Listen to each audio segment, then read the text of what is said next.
This is a Parsha podcast brought to you by Matan Women's Institute for Torah Study, and I'm your host, Yosefa Fogel-Rubel. Let's learn.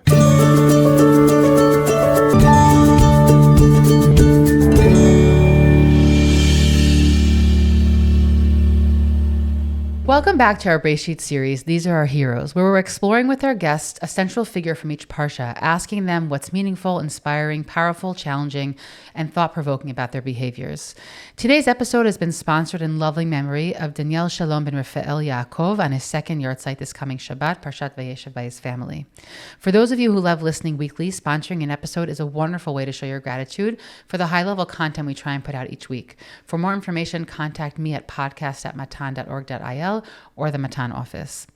In Parshat Vayeshev, Yaakov favors Rachel's older son Yosef, and it creates tremendous turmoil within the family structure. Yosef's dreams do little to help this dynamic, and ultimately the brothers turn to the worst option possible, fratricide. Only that Yehuda's suggestion to sell him thankfully derails the initial plan to kill him. Yosef makes it safely to Egypt, where his journey will continue to twist and turn. Chapter 38 famously interjects the sale narrative and recounts the story of Yehuda and Tamar, her essential neglect and then courageous claiming of her family rights. The second portion of the Parsha recounts the highs and lows of Yosef's initial career in Egypt. After finding favor in the eyes of his master Potiphar, he falls prey to Potiphar's wife's sexual scheming, which lands him in jail. It is in jail that Yosef meets the two officers of Paro, baker and cupbearer, whose dreams he interprets and which will later grant him an audience with Paro. The Parsha ends on an ominous note when the cupbearer forgets Yosef and his talents, and Yosef is left yet again in a pit. While his family has yet to catch up with him, Yosef's life has multiple chapters, and we leave him at the end of this Parsha in a low moment of his life, knowing that things will pick up again when his dream interpretation abilities, initially the reason for his ostracization, becomes the key to his release and eventual rise to success.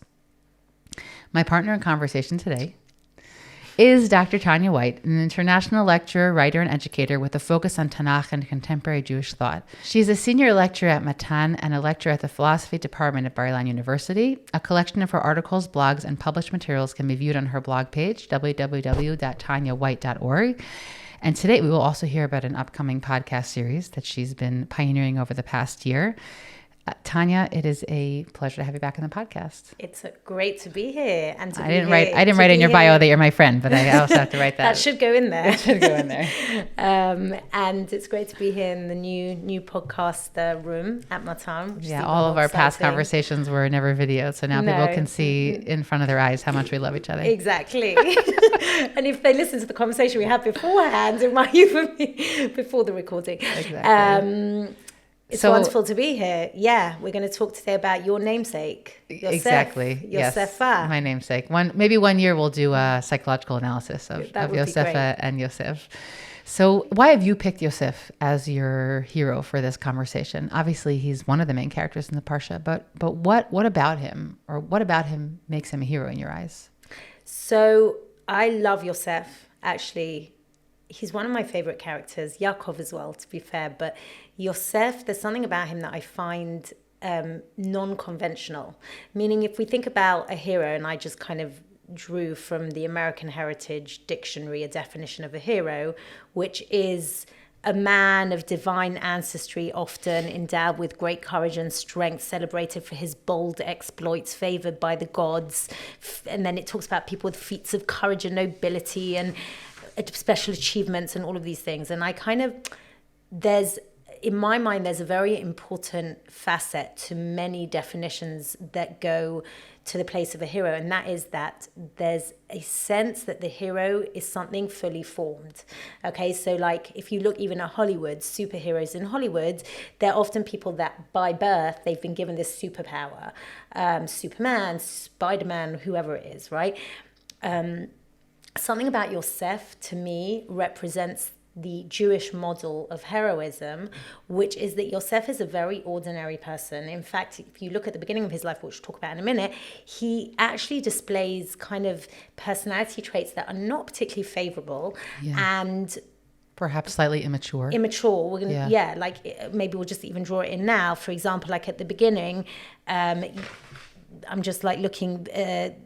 he baby tattletales about his brothers, and we're told that he's like a na'al, and Rashi says like he used to, dress his hair and touch up his eyes, and there's something about him. I think Rashi also brings this in, like, why does it tell us he's a na'al when we already know he's young?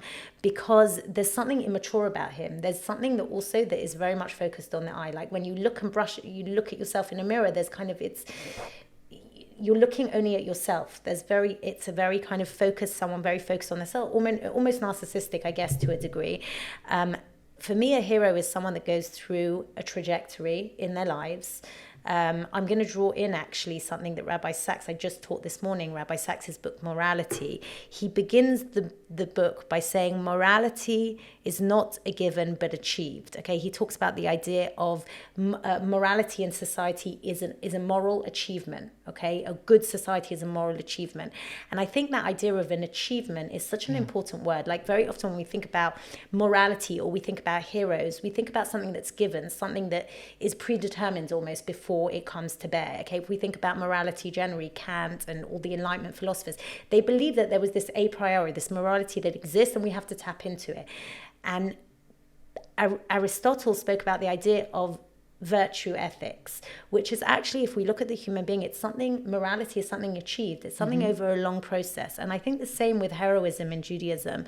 When we think about the moral hero, actually it's a very, very messy, complex thing. Funny, I was listening on the way here to this interview that the three Rachels did, Rachel Goldberg Polin, Rachel Goldberg, and Rachel Sharansky Danziger.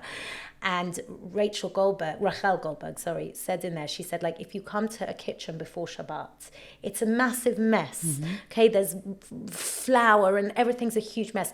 But like the person that's overseeing it knows that ultimately that mess will in the end become this beautiful thing, which is Shabbat. But like sometimes you have to like delve into the messiness. And to me, the whole of Sefer Breishit is that messiness. It's the messiness of achieving moral virtue.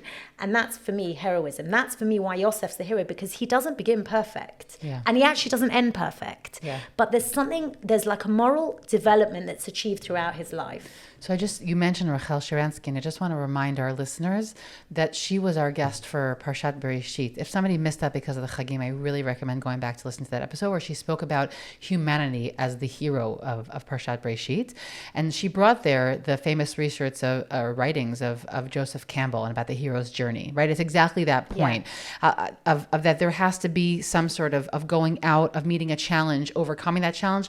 Heroism is something that is cultivated, right? It's this process, as you're describing. And what's also, I think, interesting is that the only example of a hero in like the superhero kind of way that we have in Tanakh is Shimshon. Okay?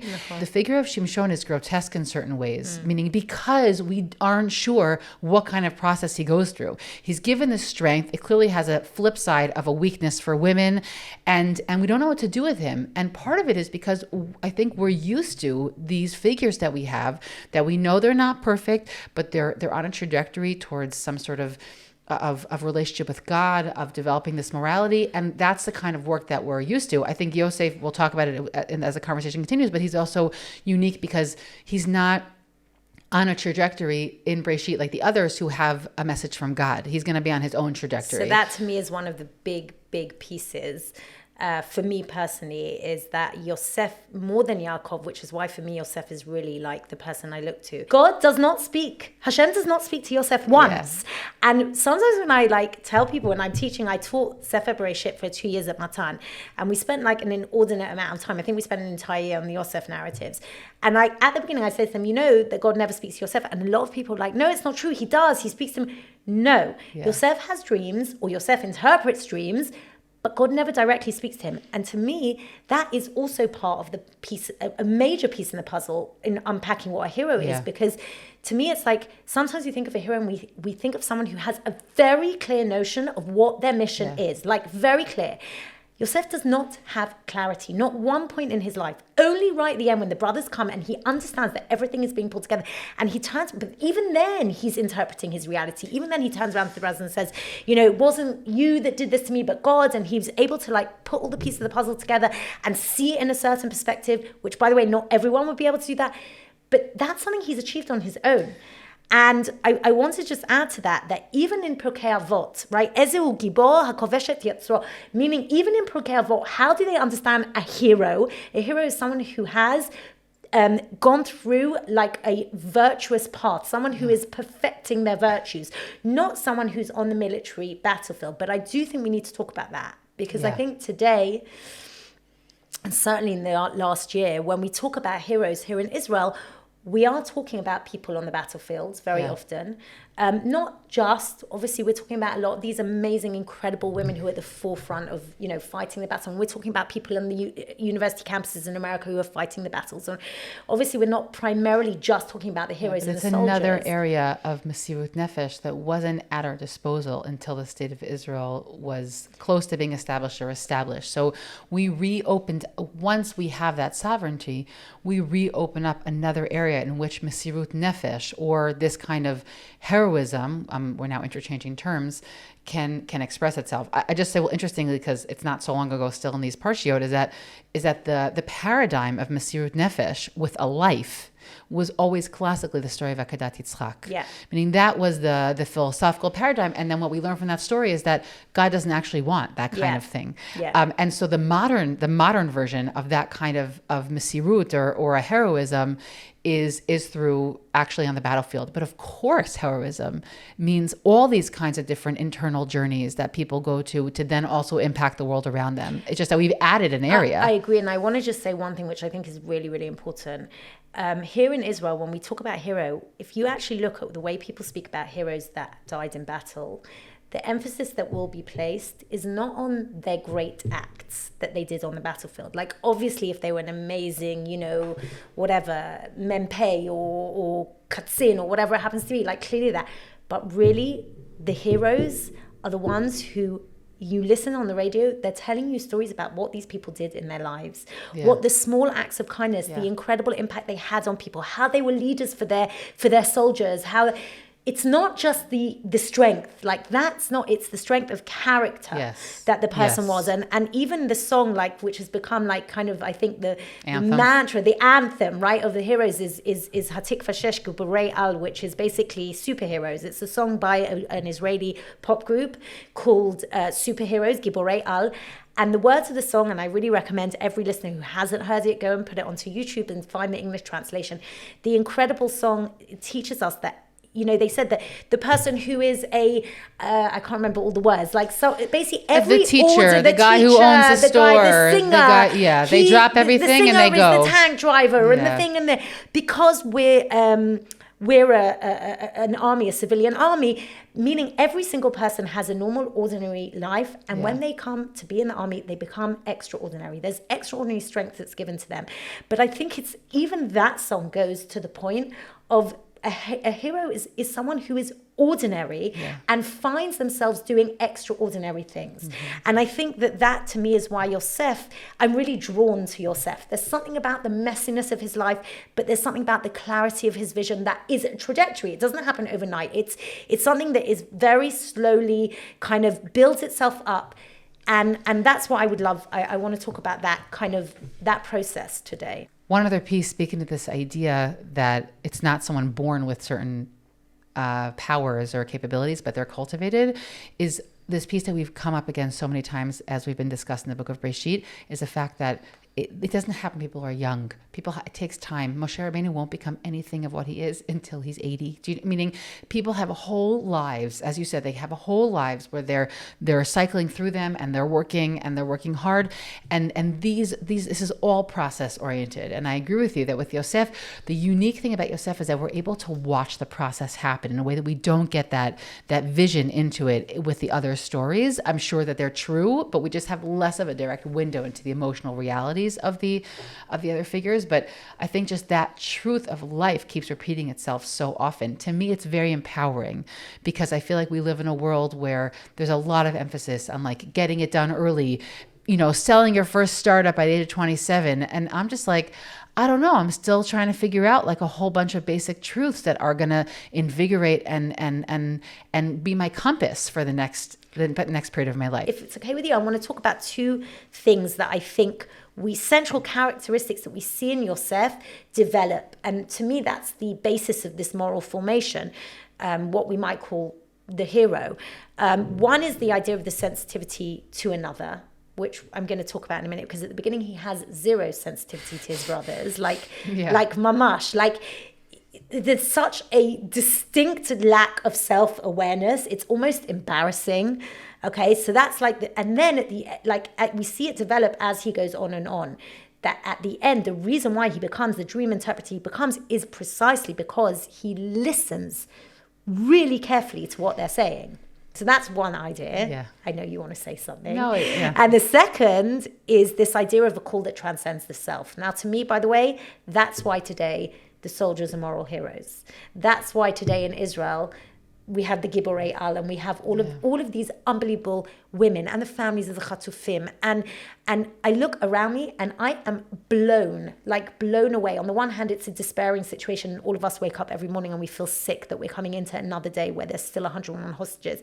And on the other side of the coin, I look at our youth and all the families and people that have been through hell, and they recognize this feeling that that transcends their individual existence, and that they're responding to a call that transcends it, whether that's a religious call, and in many cases not a religious call, but the call to their people, to their nation.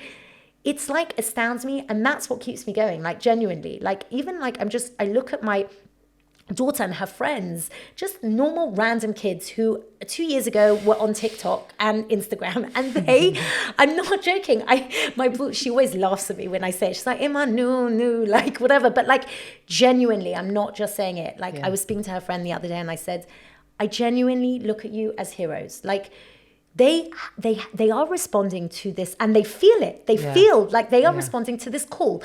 So to me, that I see those two things in Yosef, the idea of this deep sensitivity to the other that is developed and kind of, I guess, like developed and becomes more astute over time, and this sense that the transcendence of the self. So I just want to speak for a moment to that piece about sensitivity, which you sort of defined it as listening, because I think that we sometimes look very glibly at Yosef's learned art of dream interpretation. But I think that the regular human, normal people like you and I, parallel to that is how people hone in on their art of listening. Meaning, there doesn't seem to be anything supernatural about Yosef's dream interpretation. There's a lot of question in like the research of what is it that he does? Like, was it like really hard to figure out? No one else could figure this out. Like he was sort of going with some basic ideas of symbolism, and this question of like what gave him that capability. But what we see is that he really hones in on his ability to listen to somebody tell their story, and try and help them like enlighten whatever that is. And I just want to say that like the people that I've really learned the most from over the years are people who told me, or I was told about them, that they spent a lot of time learning how to listen to people. Because very often people who feel they have a call are not innately great at listening to other people, because they have a very strong sense of self, which if you don't refine it, can come out as selfish.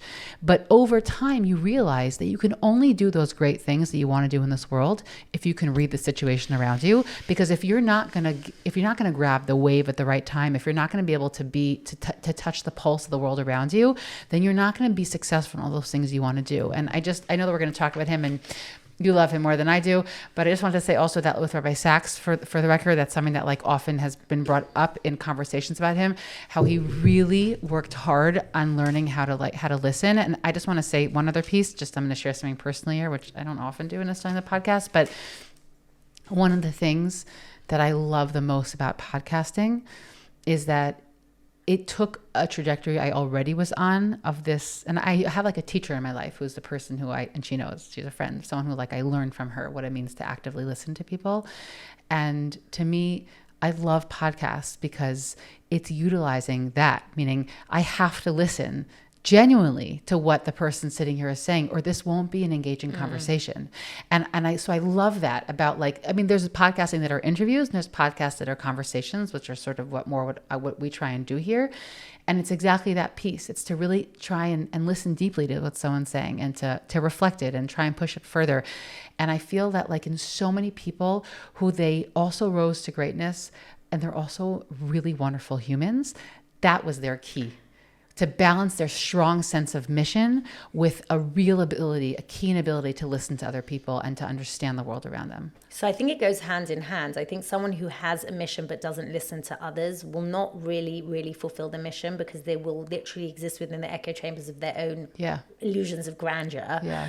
And that, by the way, is basically what happens with Yosef at the beginning. He has these Correct. illusions of grandeur. Correct. You know, these dreams, he's got the coats, he's got they're all bowing down to him. He's not listening to what's going on inside. I want to read the Pesukim in a minute because it's so obvious. At the beginning, just look. He comes to his brothers, right? First and foremost, he tells his father about his brothers, whatever, and they hate him. And he just seems to not be aware of the way in which they hate him. Like, he just doesn't. By the way, so is Yaakov. Yaakov also isn't aware how much they hate him. So Yaakov's a whole nother discussion, which I just don't think we can even begin to get into right now. But yeah, so he comes and he says to them, like, here, listen to my dream, and he goes through the whole dream, etc., right? And they get really angry. And it says, that they continue to hate him even more, okay? And then, even more than they had already after he telltaled on them, right? And then he has another dream. Okay? And and he turns around and he tells his dream again to his brothers. And what's this dream? I dreamed that there was sun and a moon and you were all bowing down to me. And I was thinking, and they hate him by that point. They hate him so much, right?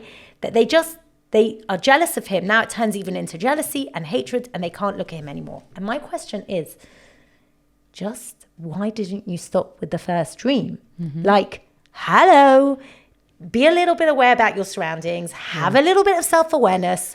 Your brothers are hating you. Why make it worse? And I think it goes back to the comment that Rashi makes, which is essentially that he was a na'al. And a na'al is somebody, according to Rashi, who, what were the actual words of Rashi? Like he coiffs his hair. He coiffs his hair. He's focused on self. Yeah, totally focused on himself to the degree that you do not see anyone outside of yourself. Also, the brothers' anger, it's a generational anger, because they immediately identify that we're in we're many children, but maybe we're still in this rejection, chosen paradigm.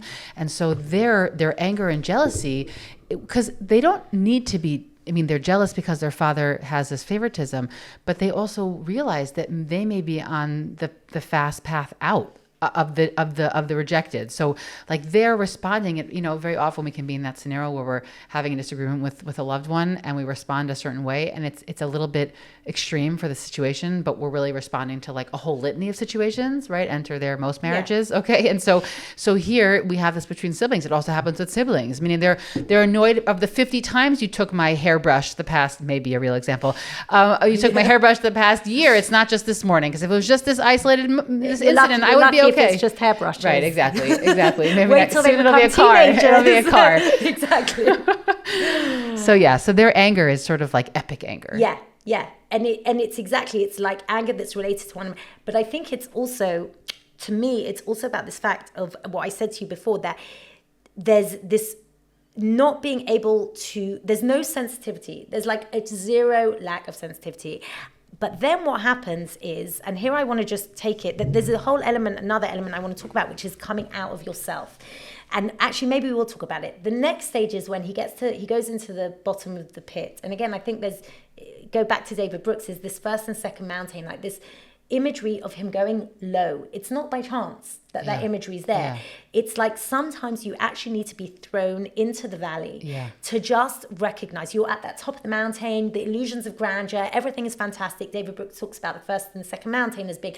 First mountain being, your resume virtues, like I've succeeded in my career and this is fantastic. I'm amazing and this is amazing and this is what I've got on my resume. But like at one point you're like taken down a notch and you kind of go down to this valley for whatever reason. Either life throws you down there or someone throws you down there or whatever it happens to be. And all of a sudden he's sitting at the bottom of the pit and he realizes, or there's a realization that oh, hold on a minute, that coat, and the significance, by the way, of them taking that coat and ripping it and putting blood over it is not by chance either. It's like that coat, what represented the illusions of grandeur. And that coat is ripped apart, and his sense of self, his sense of pride, his sense of dignity, whatever it is ripped apart. And then he goes to Potiphar's house. And there again, I see a fascinating word that repeats itself. It's like a milah mancha. It repeats itself, a leitmotif that comes up again and again when has this whole incident with the wife of Potiphar. And it keeps telling us, and it's bizarre because there's no reason for the text to tell us. It keeps telling us, v'yenes hachutza, v'yenes v'yitzeh hachutza, v'tinach v'yazov b'gdo etzli v'yenes hachutza. All the time it keeps telling us that Yosef goes outside.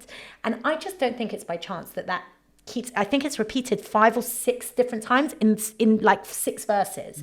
And why does it have to keep telling us he goes outside? I think that there's again, with the danger of kind of imposing modern psychology onto an ancient text, but I do think that there's something here in the text that is relaying to us a sense of a psychological development that is happening to Yosef, that he is able to go outside of himself. Now, even the Midrash here says that just before he was perhaps maybe going to sin with the wife of Potiphar because he thought it was in his interest to do so. And by the way, it would have been in his interest to do so. If he was really that na'al, that narcissistic kind of illusions of grandeur, self-interest, I want to get to the top of the ladder, it would have been in his interest to sleep with her. But something takes him outside of himself. And that call to being outside of myself, again, goes back to what I think is a hero, is someone who recognizes I am kind of sacrificing my self-interest for the sake of something outside myself. This is a moment of mesirut nefesh. Mamash. Meaning that's what, Chazal will also give it more of that flavor. Mesirut nefesh is when you take what you would like to do in this moment and you shrink it and you choose to not do it for the sake of something bigger. That bigger might be another person's welfare. It might be religion. It might be the state of Israel. It could be a million different things. But it's a moment of like tzimtzum pnimi, of like, this is not what's going to decide my future path. And this is why Chazal really go to town on this moment in Yosef's life. Also because they like the fact that it's a positive sexual moment, meaning a sexual moment that's navigated in a different direction. But meaning it's because this is like a very human moment of mesirut nefesh. Mesirut nefesh doesn't have to be on a battlefield. The battlefield, before you get to the physical battlefield, is also going to be internal. But I want to be very clear. It's not mesirut nefesh in the fundamentalist sense of religion, whereby I'm out to impose my truth on anyone else through violence. No. I want to be clear there, because some people might say, oh, well, then that justifies religious fundamentalism. No. Mesirut nefesh has to be coupled with 2 things. The call to a call outside the individual, outside my self-interest, outside myself, where I'm willing to sacrifice my self-interest for the sake of something bigger, has to be coupled with a sensitivity to the tzelem Elokim of the other. It has to be. And if it isn't, then we've gone wrong either one way or the other. Yeah. So I think that Yosef has both. He has this deep sensitivity to the other, and he has this sense of being called outside himself. So we go through that idea of the second stage in his life. I would say the second major development in his life after being thrown in the pit is in the house of Potiphar, where he recognizes I am being true to my principles, to my conscience, to my inner voice, to the directions of my familial upbringing. And he goes outside of himself. He recognizes that he may lose on the ladder up to greatness, up to grandeur, but he's not losing on the ladder of virtue. Yeah. And he, at that moment that he goes into prison, again goes this kind of a second going into the pit moment, where he goes to the bottom of the bottom of the bottom of the pyramid in Egypt, right? Of that pyramid of hierarchical, relevance. He's at the bottom of that pyramid. Yeah. And then something amazing happens. And this to me is the moment. The part of the story where we begin to see this development of sensitivity in a very, very astute, profound way is when the 2 workers of Paro come in. And again, they are higher up than him. Even in prison, there's a hierarchy. Yosef's at the bottom. Now, again, and it just makes me think, anyone who is in a situation in which of extreme adversity it's almost impossible to see outside of oneself. Yeah. Like when you are suffering, you don't see anyone else. Yeah. Okay? And yet Yosef is able to see. Listen to the words of the Psukim, and to me this is the key in understanding his development. He turns around and he turns around and okay, so you've got the Sa'ar Mashkim and the Sa'ar Fair, and they come into the prison. And one morning, Yosef comes, V'yavo alehem Yosef baboker, v'yireh otam v'hinei zoafim. That word, v'yireh otam, that is the key. One morning, Yosef comes, and he sees them, and he sees they are angry. And then, v'yish'al et srisei Parshay ito b'mishpar bet adonav, le'mor madua pnechem ra'im hayom. Now, it's like mind-blowing. We often lose this part because we're so... Right. Yeah. We often lose it because we're so quickly trying to get to the story of the dreams. But before the dreams, we have to understand why Yosef becomes who he does. He becomes who he does because even in his extreme suffering, he understands that he has to show sensitivity to other people. They come in, he sees them, he notices them. By the way, it's the same process Moshe goes on. He sees the bush. Every Jewish leader, Abraham in the Midrash sees the burning palace. Every Jewish leader has what Rabbi Avraham Yeshua Heschel calls radical amazement. The ability to see something that other people don't see. The ability to be radically amazed either by negative or positive things in the world. He sees them. He asks them. He's curious. He's inquisitive. What's wrong? What's happened? Now, Yosef has no idea. He's not doing this out of self-interest. He has actually no idea. He doesn't think they're also prisoners. They're not going to save him. But he's sensitive to their sorrow. And then they come and they tell them his dream.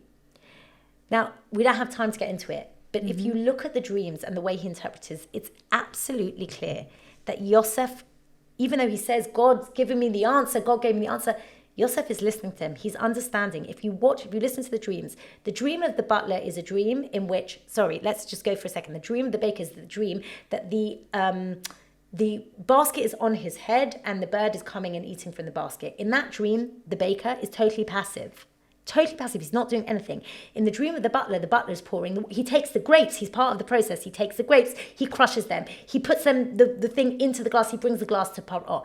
Immediately, what is Yosef seeing here? He's seeing here two prototypical human characters. One is a character who is lazy and passive and doesn't do anything. And the other is a character who is active and process and wants to be part of it and does lots. How does he know which one is going to be reclaimed by Paro? Because he understands the one that Paro would want to take back. Okay, the one who is passive is not someone that's going to do a very good job and probably the reason why he got thrown into prison in the first place. The one who is active is someone who's going to do a good job. And then he turns around and he says when the butler goes back, he says, remember me. Now here, I find this fascinating. What is Yosef doing? Yosef is taking initiative. He is saying, I'm not waiting for fate. I am taking initiative and I have to save myself. He is beginning a new process of Brit, a new model of human redemption. And what's fascinating to me is that Chazal go in two ways. Either they're very critical of Yosef, say he should never, the reason why he ended up waiting so long is because he should have waited for God to save him. And there's others that say, no, he did the right thing and that's why he was saved. And I think that today in our age, in the age of Zionism, in the age where we have taken sovereignty back, in the age where we can use our sovereignty in order to redeem ourselves, so to speak. Yosef is our model. Yosef is the person where we say, no, we need to be saying to the butler, remember me. And that, in my mind at least, from the pshat, just the pshat, I'm not talking here about Drash, I'm not talking about Chazal, just the pshat, that is what saves him. If it wasn't for him, if it wasn't for the butler, he would still be in prison. Yeah. So I think just two things just to highlight. First is that we've seen in your analysis that it's just that very simple human moment of noticing someone else's emotion, which is of course the same emotion that he didn't pay enough attention to on his brothers, right? Let's connect those two pieces. Sorry, yeah. He might have seen it, but he wasn't sensitive enough to it. So it's gaining a sensitivity to the feelings of others. And then this last piece about Yosef putting in effort, even if it feels like a last ditch effort or like an unrealistic one, it also just brings home this truth that you really never have any idea how your efforts will impact anything. And immediately it also seems like it won't, right? It says, "V'lo zachar Sarah mashkim et Yosef v'yishkecheu." Exactly. And I think that the story, of course, exists on two planes. I agree with you that on a human level, certainly he ends up getting remembered because of that small effort he made.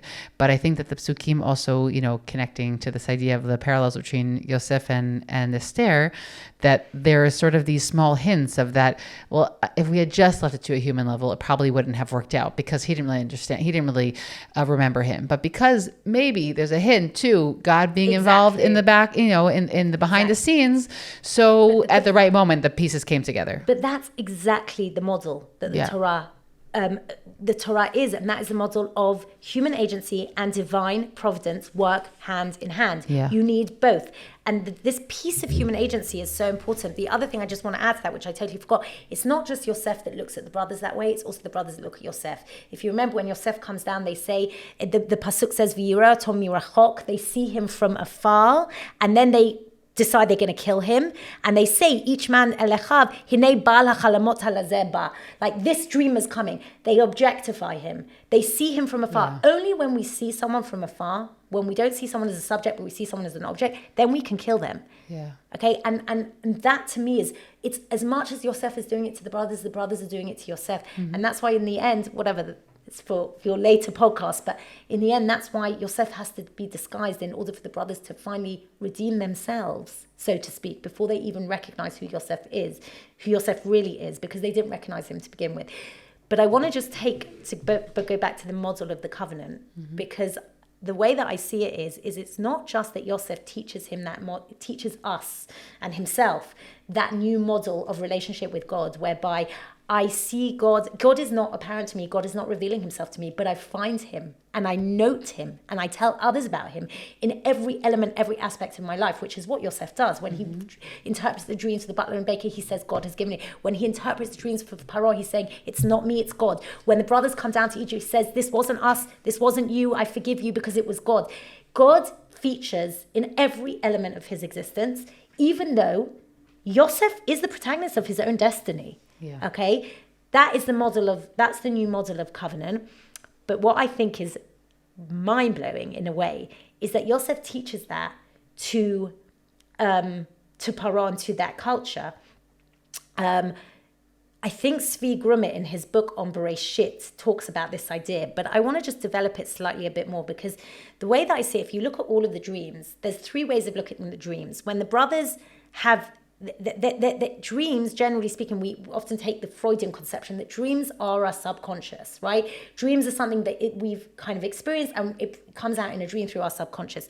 In Egypt, dream was a prophecy. If I had a dream, it was what's going to be in the future. So for Freud, a dream is something that looks backwards. In Egypt, a dream that is something about the future. And in many ways, what is the Jewish conception on dreams? Like, what does Judaism think about dreams? So I think that it neither represents our subconscious nor represents the determinist view of this is how it's going to be in the future. But it's the potential, meaning it's exactly what Brit is. There's a part of a dream that represents my own kind of subconscious musings, but there's also part of a dream that represents the fact that I can do something about it. You know, there's a beautiful thing you read when you have a dream and you say, even though I know everything is under your wings, Hashem, like, let this dream be interpreted for the good. There's this beautiful tefillah that you can say when you have a bad dream. Yeah. Exactly. Let this dream be interpreted for the good. That is the model Yosef brings. And by the way, that's why Paro's blown away from him, because all of Paro's advisors till that moment are interpreting Paro's dream as fate. Like, Egypt, this is the end of Egypt. There's going to be famine, and that's it. Yosef comes along and says, it's true. Your dream could be interpreted that way. But the truth is, there's something we can do to change that reality. And so he takes this kind of Freudian conception. By the way, the brothers, when we see the dreams that Yosef brings to the brothers saying, oh, look at you, illusions of grandeur. You think you're going to rule over us? And they're so nervous that Yosef thinks that he's going to take control. So they are interpreting the dreams as Freud. Yosef's interpreting the dreams, his early dreams, as future. Yeah. I'm going to rule over them in the future. Yaakov, because he's the dreamer, Yaakov is the first dreamer. Yaakov holds his peace. He says, let's see. Yaakov is a Jewish representation of a dream. Okay, he's saying it could be his subconscious, it could be the future, but only time will tell and play out, and let's see what happens. Yosef understands this much later on. And when he comes to Paro, he brings a new model. And I want to argue that that's the model of Brit, where he turns around to Paro and he says, you know what, there are some things that God fates, and there's providence in the world, but there's also human agency. And if we think outside the box, if we are able to look at these realities, we can change a dream, as we say in the Tefillah, that was meant to be bad into something that was meant to be good. I love that piece, meaning I never thought about that. The Bsorah, sort of like the news that Yosef brings to Paro, is that things may go bad, but you can also have a preparatory plan. Meaning that piece, it's that piece of saying, I could accept the fact that there's an element of fate here because I'm not going to control weather conditions, but we can utilize the time we have here to spearhead a project that will take us forward. I think that's like a really moving way to look at that paradigm that Yosef is bringing to Paro. So, having said all of those things, develop this idea of what Brit is, the turn, which is both the turn outwards, out of oneself, one's parochialism, one's kind of self-interest, and maybe even narcissistic kind of sense of self, that inward looking that Yosef had, to something outside where he recognizes he has a mission, recognizes there's something outside of himself, and also this deep, profound sensitivity to the other that allows him to become the dream interpreter that he does. But it's more than that. It's the fact that for me, he's the hero because his act of faith, his faith, is based on two movements. It's the movement outwards and the movement upwards. The movement outwards in classic kind of social justice or even virtue ethics of Aristotle, it's all about my movement to the other, which is that kind of horizontal movement where I look at the other, right? Levinas also, for example, it's always about the other, right? The other is the one that allows me to build my virtue and my relationship with the other and doing justice and righteousness and kindness. But in Judaism, there's a whole added component, and that's the movement, that's the vertical movement, right? That's the movement upwards.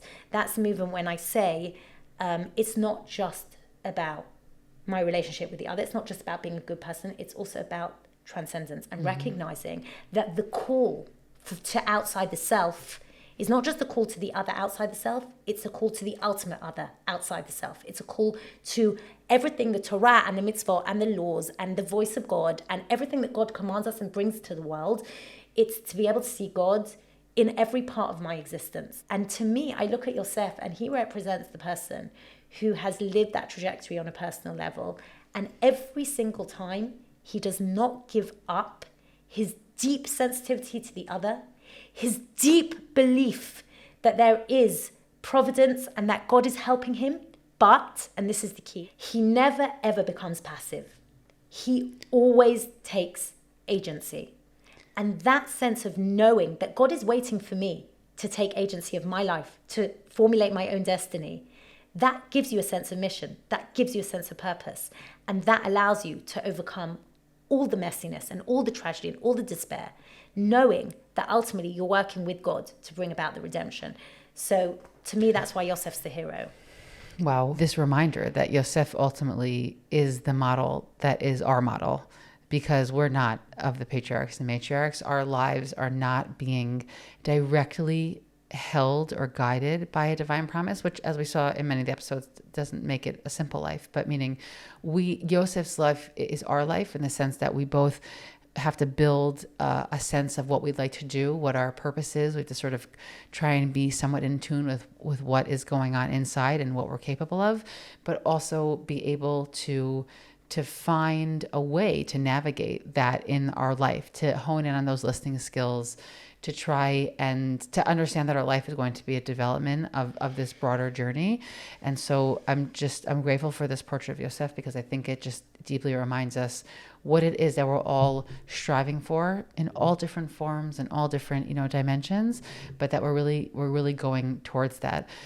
We are officially finished with our conversation in the Parsha, but I know that you are launching a really exciting project this month, and I just want you to share with our listeners what that is. Thank you. So I've been working on a project for over a year. It's going to be called Books and Beyond, the Rabbi Sacks podcast series.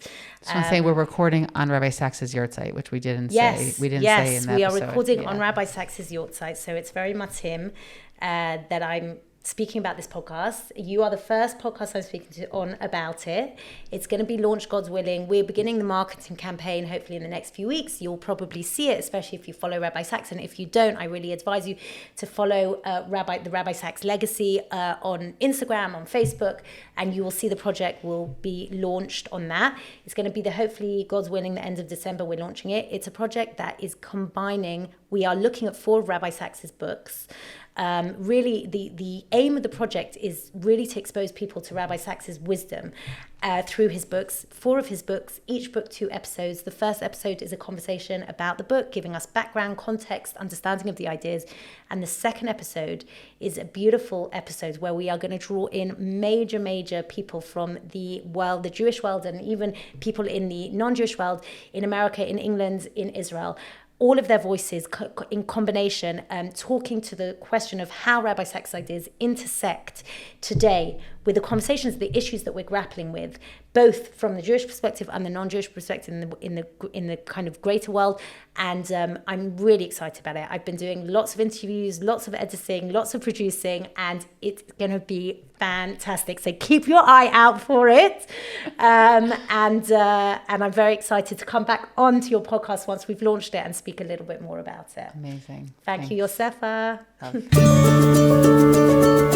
Thanks for listening to this week's episode from Matan Women's Institute for Torah Study. If you would like to sponsor an episode, please contact the Matan office or email me at podcast@matan.org.il. Please do us and all women's Torah learning a favor and share this episode with all of your friends and family.